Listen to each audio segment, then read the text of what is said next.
This is the strangest Batman movie I have watched.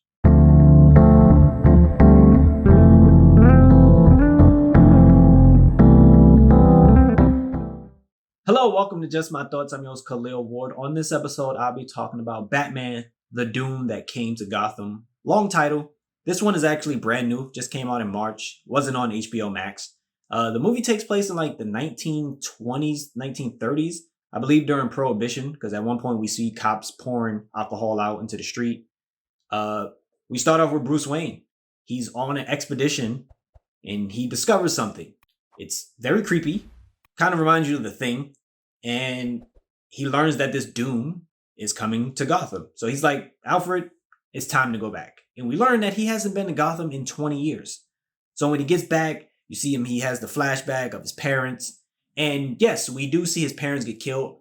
No, it's not the same thing we always see with the pearls and the shot and stuff like that. It's very different.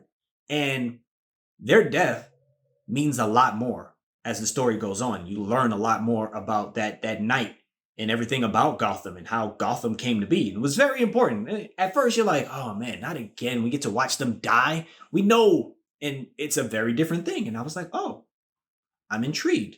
And Batman, well, Bruce, because there's a lot of Bruce in this. Bruce runs into Etrigan, the demon. And if you watch other Justice League movies, you've seen this guy. He always talks in riddles and he talks in rhymes and stuff like that. And he's talking in his human form and he's letting Bruce know, like, you're going to have to make some sacrifices.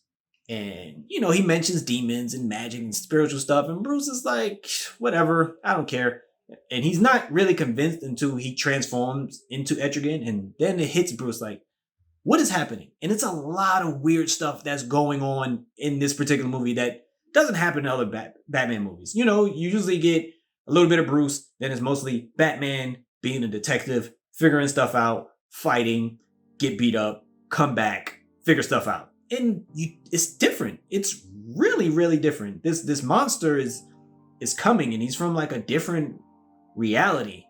And we see familiar characters, you know, the names. We know the names. So Cobblepot, we hear that. Harvey Dent is here. Oliver Queen, you know, Commissioner Gordon, Kirk Langstrom, Talia, you know, is never good when she's around. Raish. And we have all these different characters in this story and they play a major part of what's coming to Gotham. And I was like, at first I was like, it's not enough Batman. He's not doing enough.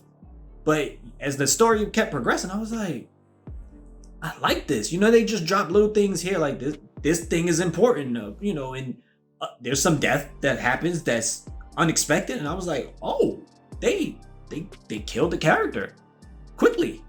And I was thrown off by that. And I was intrigued and just, it's a very different story for Batman.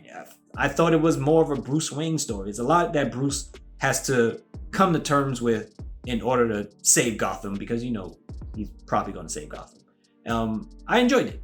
I really did. It took a while to like get me there because I was like, okay, when is Batman about to, you know, do the Batman thing? But he kind of gets washed a couple times in this movie. He comes back, but it's a cool movie. It's called Batman, the Doom that came to Gotham. If you get a chance, check it out. Let me know what you thought about it. Thanks for watching. Thanks for listening.